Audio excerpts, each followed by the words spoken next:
Buenas noches. Buenas noches, Doc. Buenas noches.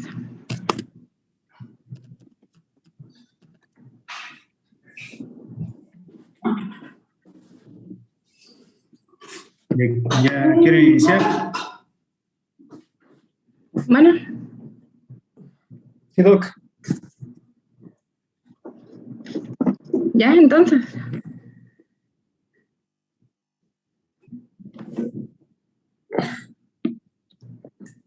Sí, Rosario. Ok. Empezamos. Bueno, buenas noches. Yo soy Rosario Martínez y voy a exponer las urgencias oncológicas. Voy a exponer dos temas. Vamos a ver lo que son las metástasis, el manejo de las metástasis al sistema nervioso central y la obstrucción de la vía aérea, ¿no? Primero vamos a ver las metástasis al sistema nervioso central.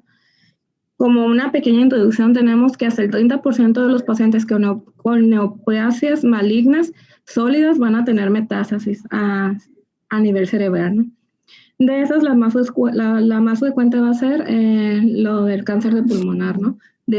Entre un 16 a un 20%, el melanoma un 7%, y el cáncer de células renales de un 7 a 10%, el cáncer de mama un 5%, y el cáncer colorectal de 1 al 2%. En este artículo que salió el año pasado de Nature, pues aquí vienen los cánceres que son más frecuentes, ¿no? El cáncer pulmonar tiene una incidencia relativa del 50%. Sin embargo, tiene un riesgo de metástasis cerebrales de un 15 o un 20%. Y las histologías que se relacionan más con las metástasis al sistema nervioso central es el adenocarcinoma, es el carcinoma de células escamosas, el carcinoma neuroendocrino de células grandes y el cáncer pulmonar de células pequeñas. Pues las características moleculares pronósticas están relacionadas con la mutación del EGFR y el reacomodo del ALK, ¿no? El cáncer de mama pues tiene una incidencia del 15%, con un riesgo de metástasis cerebrales en un 5%, y la histología que se relaciona más pues es el adenocarcinoma. Y las características moleculares pronósticas pues va a ser receptores negativos para el receptor de estrógeno, el receptor de progesterona y para el HER2 positivo, ¿no? El otro es el cáncer, ok, es el cáncer renal, ¿no? Ese tiene una incidencia relativa del 10%, con un riesgo de metástasis cerebrales en un 7%, y la histología pues son de células claras. Y pues las metástasis aquí suelen ser pues múltiples, ¿no? En el cáncer, en el melanoma, tiene una incidencia pues del 9%, tiene un riesgo de metástasis del 7%, como ya se había comentado, y pues se relaciona con la mutación BRAF, ¿no? Y el cáncer colorectal o gastrointestinal tiene una incidencia del 6%. La histología que se relaciona más es el adenocarcinoma, y el cáncer colorectal ha ido aumentando las metástasis al sistema nervioso central debido a los tratamientos, a los nuevos tratamientos que hay, que prolongan pues la supervivencia de los pacientes. Y como hay algunos medicamentos quimioterapéuticos que no penetran bien a la barrera hematoencefálica, se ha visto que ha estado aumentando la incidencia de estas. En cuanto a la patogénesis, pues la principal causa pues va a ser el cáncer pulmonar, ¿no? La diseminación va a ser hematógena. Va a ser más frecuente su localización entre lo que es la unión de la sustancia gris y la sustancia blanca, y esto es por el tamaño de los vasos, ¿no? En los hemisferios cerebrales se van a encontrar el 80%, en el cerebelo 15% y en el tronco cerebral el 5%. Obviamente, pues hay algunos tumores que tienen cierta predilección por los sitios, como son los tumores pélvicos, mama, gastrointestinales, que se localizan más en fosa posterior. Lo que son melanoma de células, el cáncer renal y de pulmón, suelen ser más diseminadas. Las manifestaciones clínicas, pues principalmente es la cefalea, ¿no? En un 40 o un 50%. Los tipos de cefalea va a ser de tipo tensional, principalmente en un 77%, migraña en un 9% y otros 14%. Puede ser bifrontal, generalmente es peor de un lado y empeora al inclinarse en un 30%, y se suele acompañar de náuseas y vómitos en un 40%. Se ha descrito que la cefalea matutina suele ser muy característica de los tumores cerebrales o las metástasis. Sin embargo, se ha visto que esta pues sucede con poca frecuencia. Sin embargo, cuando está presente, pues este tipo de cefalea requiere estudio, ¿no?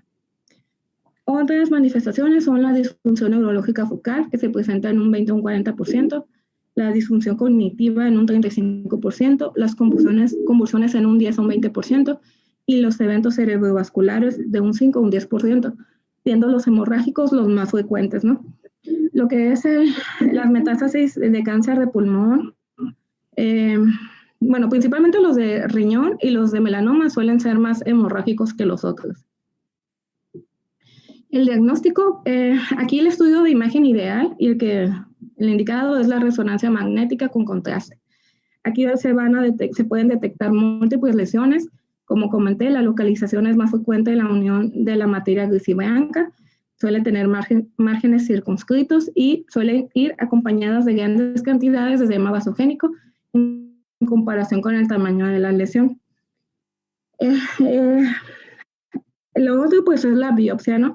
Aquí se debe de realizar la biopsia cuando queremos descartar el diagnóstico de metástasis cerebrales hacer diferenciar con lo que son abscesos u otras patologías, ¿no? En cuanto al tumor primario desconocido, el 80% de los pacientes van a presentar metástasis cerebrales, bueno, las van a desarrollar después del diagnóstico de cáncer sistémico, y el restante suele ser sincrónico o precoz al diagnóstico. En pacientes que tengan esto a nivel pues, cerebral, se recomienda la biopsia más la inmunohistoquímica para que nos oriente al diagnóstico. Se menciona que cuando se biopsian estas lesiones, el 60% suelen corresponder a cáncer pulmonar, otros como melanoma y cáncer de colon. Mencionaba que el 25 al 30% suele continuar con el diagnóstico de tumor primario desconocido. Sin embargo, se ha visto que en ocasiones suelen ser secundarios a cáncer pulmonar oculto que no se pudo llegar al diagnóstico. Esa es la principal sospecha que nos debe de, ¿no? Que le debemos de buscar al paciente. Aquí la PET pues, puede ser beneficiosa para encontrar el tumor primario. El tratamiento lo vamos a dividir en el tratamiento del edema vasogénico, en el de las convulsiones y en sí el de la metástasis, ¿no? En el edema vasogénico, pues como comenté, pues el primer estudio que se debe realizar en sospecha de metástasis es la resonancia magnética con contraste. Aquí vemos una secuencia de T2. En la T2 pues lo vamos a observar como hiperintenso. La M es la metástasis y las estrellitas es el edema, ¿no? Aquí pues vemos están en T1, donde vemos que el edema está pues hipointenso y la metástasis pues está bien circunscrita, ¿no?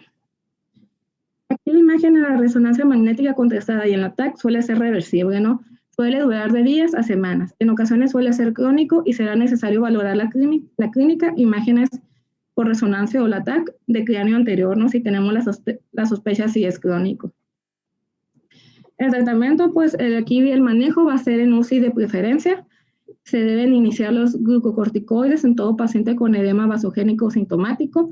Aquí el que se recomienda va a ser la dexametasona, ¿no? Debido a su poca actividad mineralocorticoide, con lo cual pues vamos a garantizar que el paciente no haga más edema, ¿no? Y es el único que se recomienda realmente. Si se ocupa dosis bajas de dexametasona, que estamos hablando menor de 6 a 8 miligramos día, se puede usar prednisona, ¿no?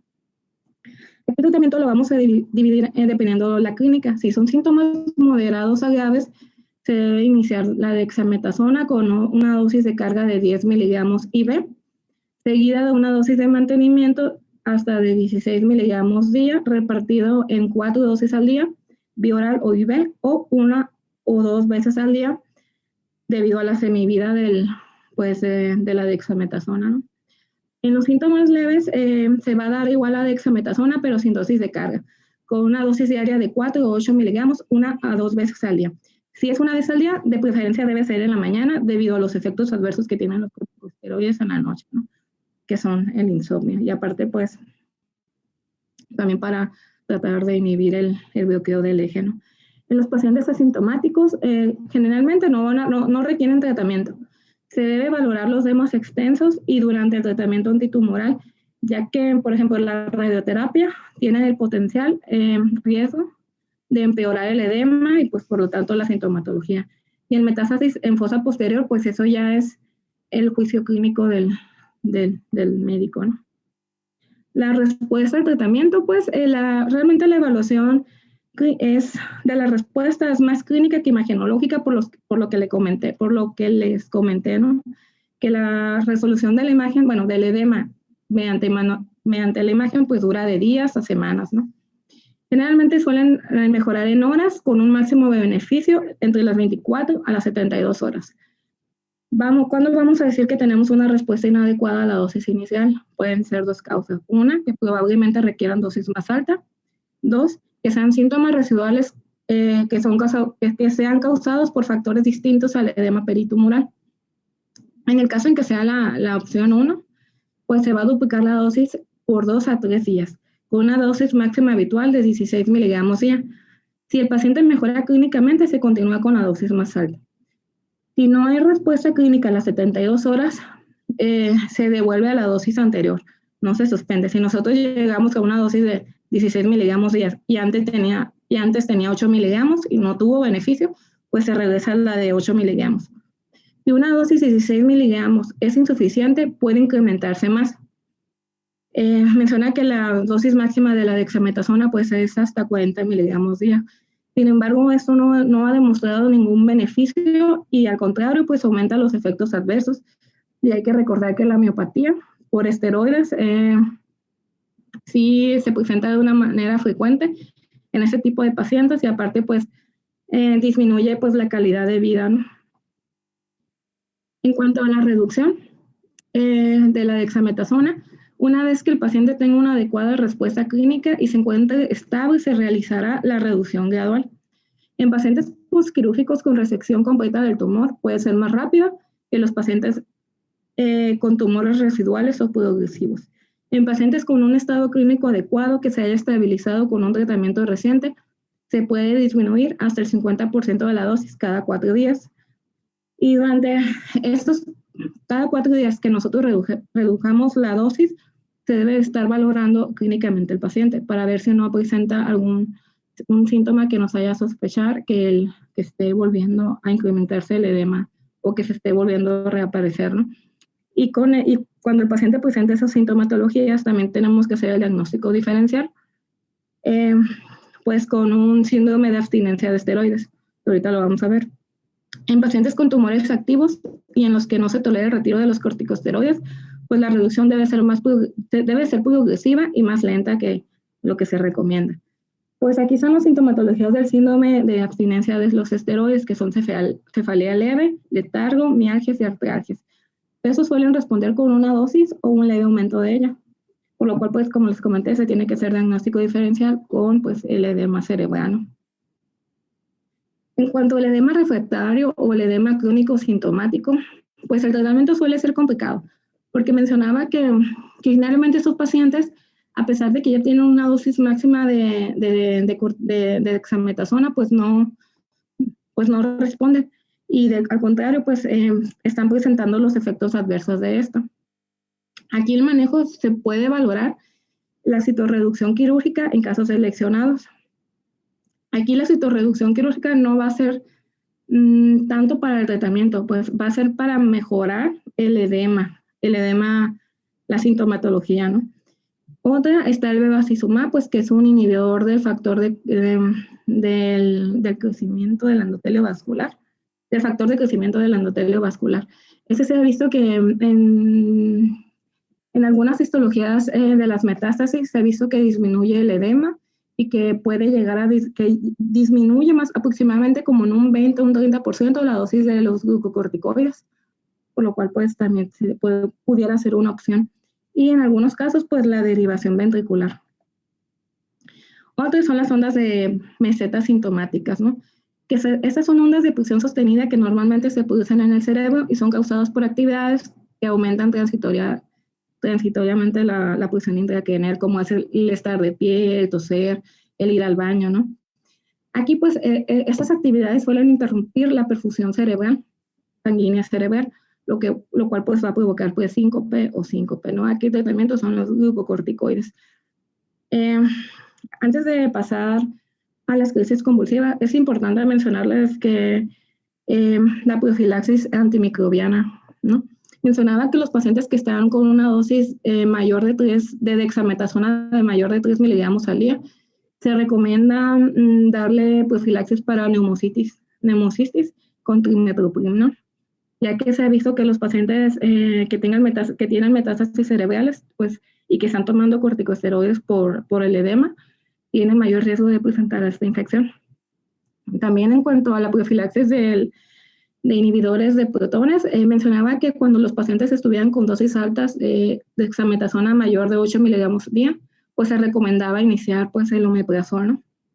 Aunque realmente no había un ensayo clínico que realmente lo respaldara, pero pues que se puede usar, ¿no? Ya para continuar con el tratamiento de las crisis convulsivas, tenemos que se recomiendan los fármacos anticonvulsivos sin propiedades inductoras o inhibidoras de enzimas hepáticas o con propiedades mínimas de estas, ¿no? Mencionaba que aquí nosotros debemos iniciar con un medicamento anticonvulsivo. Este medicamento anticonvulsivo se lo tenemos que dar a la dosis máxima o la máxima que tolere el paciente y ya después ir agregando anticonvulsivos, ¿no? Ya que el 50% de los pacientes responderá a un solo fármaco, por lo cual pues vale la pena realizarlo de la manera correcta, ¿no? Aquí los que se recomiendan es el levetiracetam, la pregabalina, el valproato de magnesio, la lamotrigina y el topiramato. La DSH no es una buena opción porque interactúa con varios citocromos y pues eso puede aumentar la toxicidad pues de los quimioterapéuticos, ¿no? De los fármacos. Se ha visto también que la resección quirúrgica total provoca pues que desaparezcan las convulsiones en un 80%. Y pues también se puede dar en ciertos casos pues la radioterapia total, ¿no? De cerebro. La profilaxis no se recomienda, ¿no? La ASCO menciona que no está indicada. Sin embargo, se ha visto que puede ser con excepción del melanoma, ya que se ha visto que esos pacientes cuando se realiza el diagnóstico y que no presentan convulsiones, como en un aproximadamente 20%, la suelen presentar, así que pues aquí se puede valorar, ¿no? En la profilaxis posoperatoria, el ASCO dice que no se recomienda el uso rutinario de fármacos antiepilépticos, ¿no? Poscraniotomía para pacientes sin convulsiones con metástasis cerebrales. Sin embargo, en otros artículos que leí mencionaba que se pudiera utilizar el levetiracetam. Sin embargo, no hay un tiempo determinado cuánto debe de durar el tratamiento. Puede ser de 1 a 2 semanas posteriores a la cirugía y después suspender, ¿no? Bueno, ya entrando al tratamiento de las metástasis, tenemos que el tratamiento lo vamos a dividir en pacientes con un buen estado funcional y un pobre estado funcional. En pacientes con metástasis única, se ha visto que la resección más la radioterapia cerebral total sí tiene una ventaja de supervivencia. Cuando es un tumor grande o con diagnóstico incierto, también se ha visto que la resección mejora la supervivencia en pacientes seleccionados. Aquí se puede realizar con cirugía o biopsia estereotáxica o radiación. Y en cuanto a la radiación posoperatoria, pues realmente no mejora la supervivencia.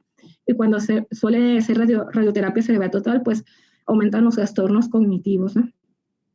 Cuando el tumor es pequeño e inaccesible, se recomienda la radiocirugía estereotáctica en tumores menor de 3 centímetros. En las metástasis cerebrales múltiples, cuando tiene un número limitado de tumores, todos menor de 3 centímetros, se recomienda la radiocirugía estereotáctica.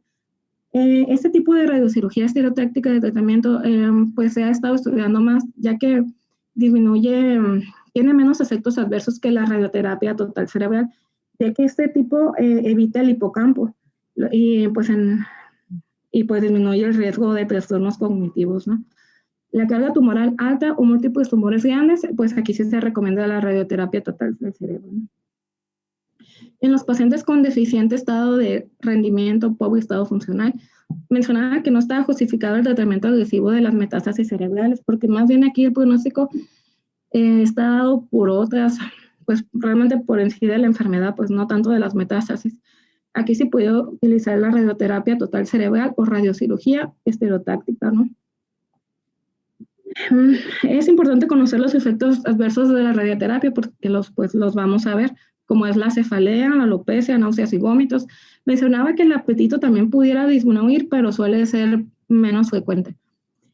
Como comenté, el empeoramiento de los síntomas neurológicos preexistentes. Por eso, los pacientes con edema cerebral preexistente, aunque sea leve, se debe de dar dexametasona oral o IV antes de recibir la radioterapia y mantener la dosis hasta 2 semanas posteriores de esta, ¿no?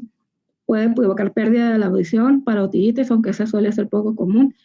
Síntomas neurológicos focales de manera transitoria, puede provocar encefalopatía aguda y esa se ve más relacionada cuando reciben una dosis mayor de 3 Grays y trastornos cognitivos pues, permanentes, aparte de necrosis, ¿no? Que de hecho también se ha visto que el bevacizumab disminuye o mejora, disminuye el riesgo de necrosis por la radioterapia, ¿no? Ya para cambiar de tema, vamos a ver la obstrucción de la vía aérea, ¿no? Pues vamos a empezar con un poco de definiciones. La obstrucción de la vía aérea central tenemos que pues se refiere a lo que es la obstrucción del flujo de aire en la tráquea y los bronquios del tronco principal. La obstrucción de las vías respiratorias superiores, pues realmente que es la laringe, la nasofaringe, pues, ¿no? Y la boca. Y la obstrucción de las vías respiratorias inferiores, que son los bronquios pues más pequeños, los bronquiolos, ¿no? Y no se suele relacionar con las anteriores. Aquí está una imagen, aquí lo vamos a dividir en intraluminal, que es pues adentro del extraluminal, que es por fuera, y mixta cuando incluye de las dos, ¿no? La etiología, pues principalmente va a ser pacientes con cáncer pulmonar, ¿no? En un 20 o un 30%. Y el que se ha visto que se relaciona más es el cáncer de pulmón de células no pequeñas. Aquí pues las causas no suelen ser malignas y no malignas, pues vamos a ver las malignas, ¿no? Aquí están las malignidades primarias endoluminales, que son los broncogénicos, el mucoepidermoide, el carcinoide, el plasmocitoma. Y los que son los carcinomas metastásicos a la vía aérea, pues son los broncogénicos de células renales, de mama, tiroideos, colon, sarcoma, el melanoma, el carcinoma laringio y nasofaringio, el carcinoma de esófago también, los tumores mediastinales como carcinoma timo o carcinoma tiroideo o tumores de células germinales, ¿no? O linfadenopatías también pueden provocar eso, las asociadas pues a cualquier malignidad y el linfoma. Entre el maligno, como comenté, pues el cáncer de pulmón va a ser más frecuente, ¿no? El cáncer de células escamosas es el más frecuente en las vías principales. Y el adenocarcinoma de pulmón, pues también se va a presentar. Ese puede ser invasión directa o por compresión extrínseca. En cuanto a los benignos, pues ¿no? El cuadro clínico menciona que se debe sospechar en pacientes que tienen alto riesgo de desarrollarla. En todo paciente con cáncer de pulmón la van a venir presentando, ¿no? Aquí el cuadro clínico lo vamos a dividir en agudos o subagudos. Los agudos suelen presentarse pues con taquipnea, taquicardia, estudios inspiratorios, sibilancias o hemoptisis, ¿no?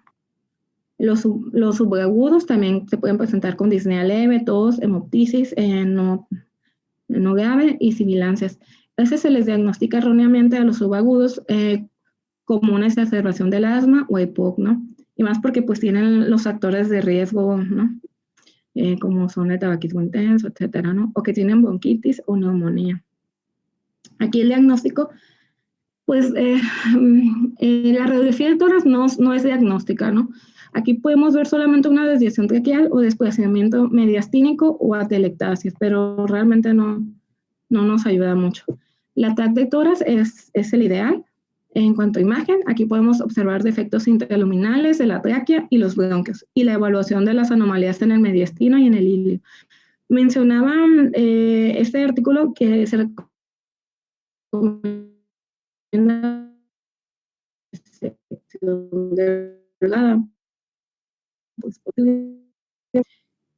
también no están descritos de una manera así. Menciona que cuando la atelectasia dura mayor de 4 semanas y la presencia de realce no homogéneo indica necrosis, ¿no? Por lo cual pues ese pulmón o la parte o ese lóbulo o segmento pues no va a estar funcional, ¿no?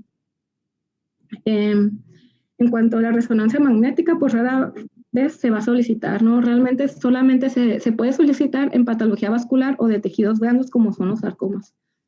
Las pruebas de función pulmonar pues deben realizarse en pacientes con sospecha clínica y que tengan síntomas subagudos, ¿no? Y pues nada más recordando que en todo paciente con patología pulmonar o metástasis a nivel pulmonar mencionaba que se debe solicitar, ¿no? En la valoración preoperatoria, o si este tipo de pacientes se van a meter, pues se tiene que realizar. En cuanto a la evaluación diagnóstica y el tratamiento, pues le vamos a dar tratamiento dependiendo, ¿no? Si es potencialmente mortal o si no pone en peligro la vida. Si es potencialmente mortal, pues obviamente pues le vamos a dar su oxigenación con el dispositivo que tengamos a la mano. Obviamente pues ese tipo de pacientes van a ocupar intubación orotraqueal. Aquí se menciona que se recomiendan los tubos mayor de 8 milímetros, ya que si se pone uno menor, pues no va a ser posible realizar la broncoscopía, ¿no? Eso es más bien es para la realización de la broncoscopía. En caso en que nosotros veamos lesiones así que obstruyan realmente pues la luz, como esta imagen que vemos que es un carcinoma epidermoide, o vemos que son lesiones o la mucosa que esté fiable o que podemos provocar la ruptura o que no podamos intubar, pues aquí lo ideal sería poner una mascarilla laringea o realizar una cricotirotomía o una traqueotomía de urgencia, ¿no? Aquí mencionaba que valorar el uso de helio, ya que este gas provoca menos turbulencia en la vía aérea y pues y nos ayudaría a estabilizar un poco al paciente. En cuanto a la obstrucción de la vía aérea central que no pone en peligro la vida, pues obviamente pues se va a oxigenar también, se debe realizar una evaluación clínica y una evaluación broncoscópica, ¿no? Que realmente es el estándar de oro, ¿no? La broncoscopía. Bueno, aquí tenemos las terapias endoscópicas que hay, ¿no? Para los tres tipos de lesiones, ¿no? Endobronquial, extrínseca y lesión mixta. Está el láser, el electrocauterio, la crioterapia, la braquiterapia, la coagulación de plasma-argón y la terapia fotodinámica, ¿no? Aquí se los puse. Oh, ok. Okay. Aquí está una imagen más resumido, ¿no? Que si tenemos una obstrucción de la vía aérea central sintomática, si está endoluminal, pues aquí se va a dar criospray y el electrocauterio. Y pues se puede hacer una citorreducción quirúrgica, ¿no? Si está el componente celuminal, aquí pero esos son los efectos rápidos, ¿no? Si los efectos ya más tardíos de esas terapias son la braquiterapia o la terapia fotodinámica y la crioterapia, ¿no? Que realmente, pues, si el paciente está inestable, pues nos conviene el primer cuadrito, ¿no? Si el componente está extraluminal, se recomienda la dilatación o la colocación de un stent, ¿no? Que realmente, pues, nunca me ha tocado que lo hagan aquí. Aquí está la comparación de la coagulación con plasma-argón, el electrocauterio, crioterapia y terapia fotodinámica mediante broncoscopía no flexible. Es importante ver el último renglón del cuadrito, que no, por ejemplo, los que tienen efecto más rápido, como es la coagulación con una FiO2 alta, que realmente pues estos pacientes suelen requerir, ¿no? Hay que tenerlo en consideración eso, ¿no? En cuanto ya al tratamiento del cáncer pulmonar que esté obstruyendo, pues aquí podemos utilizar, aparte de las terapias ya comentadas anteriormente, se puede utilizar la radioterapia de gas externo. Este es un tratamiento preferido para el cáncer de células no pequeñas que tienen obstrucción intraluminal o extraluminal, que no pone en peligro la vida y en quienes la resección quirúrgica no es factible o ha fallado, ¿no? O la braquiterapia endobronquial, esa se realiza mediante broncoscopía flexible. Se puede utilizar con éxito más bien para paliar los síntomas obstructivos, ¿no? Causados por tumores grandes de las vías respiratorias centrales, que tampoco son susceptibles a cirugía o la radioterapia de gas externo, ¿no? Y también se puede administrar en pacientes que ya han recibido dosis máximas de la radioterapia de gas externo. Sin embargo, hay que tener en cuenta que tienen pues, efectos adversos, como es la ruptura de la vía aérea o necrosis de esta, ¿no? Y pues ya si no, pues están estas medidas, pues el tratamiento paliativo, ¿no? Ese realmente no es una urgencia de la tos, pero el 80% de los pacientes que tengan cáncer pulmonar van a venir presentando la tos y pues es importante pues resolverla, ¿no? Aquí las causas de la tos relacionadas con el cáncer avanzado es por un efecto directo del tumor o un efecto indirecto del tumor. Efecto directo, pues la obstrucción extrínseca o intrínseca de las vías respiratorias, atelectasias, fístulas esofagorrespiratorias, síndrome de vena cava superior o carcinomatosis linfangítica. Y el efecto indirecto del tumor, como son derrame pleural, derrame pericárdico, la neumonitis inducida por tratamiento, bronquiectasias o la aspiración, ¿no? Aquí el tratamiento lo vamos a dividir si el paciente tiene una tos leve, tos moderada severa o ya paciente en etapa terminal. Si es una tos leve, se recomiendan antitusivos de acción periférica como el benzonatato o la levodopropicina. En tos moderada severa se recomiendan agentes de acción central como son los opioides, que son los de primera línea. Se recomienda dar morfina 5 miligramos cada 4 horas o con un incremento del 25 al 50% en pacientes que tienen antecedentes de toma de opioides. En pacientes en los cuales pues la morfina no le está ayudando, se pueden o no contamos con ella, podemos agregar pregabalina o gabapentina. En pacientes seleccionados se puede nebulizar con lidocaína o la bupivacaína. Aquí no se recomienda el dextrometorfano, ya que este medicamento sí tiene efecto, sí quita la tos, pero su efecto es a corto plazo, unos 7 días, ¿no? Tampoco se recomiendan los mucolíticos, porque primero, la mayoría de estos pacientes no van a tener el reflejo de la tos adecuadamente conservado. Dos, para que los mucolíticos funcionen, deben de estar una adecuada hidratación, cosa que la mayoría de estos pacientes pues, no van a tener. Y en los pacientes en etapa terminal se menciona que se pueden administrar fármacos anticolinérgicos pues, para paliar la tos, como es el ricopirolato, ¿no? Que eso se puede dar en inhalación oral. Y pues ya sería todo.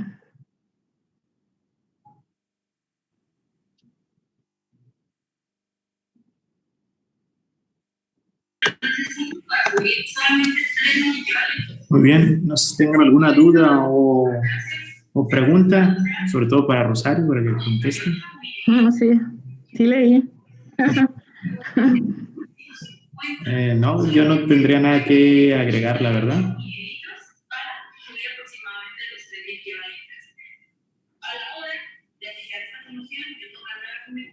Si tienen una duda, pueden hacerla, ¿no? Pues no pasa nada, ¿no? Sí. Bueno. Explicaste muy bien todo, Rosario, entonces. Eso espero. Muy bien. Gracias, doctor. No por nada, gracias, Rosario. No sé si el siguiente tema, ¿seguimos o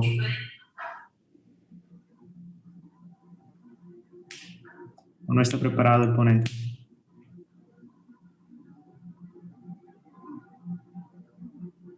Silencio incómodo.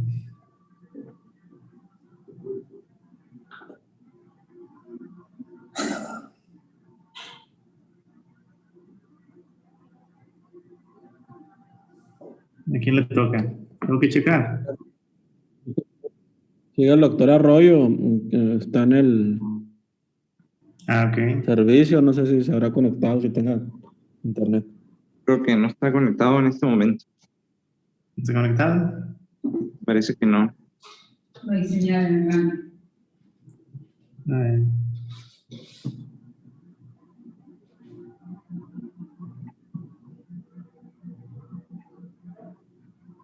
Bueno, entonces, bueno, comuníquense con él y díganle que me llame, ¿no? Por favor. Dale. De acuerdo. Ok. Ándale, pues. Buenas noches. Gracias. Bye. Muchas gracias. Bye. ¿Dudas, preguntas? Tengo una duda,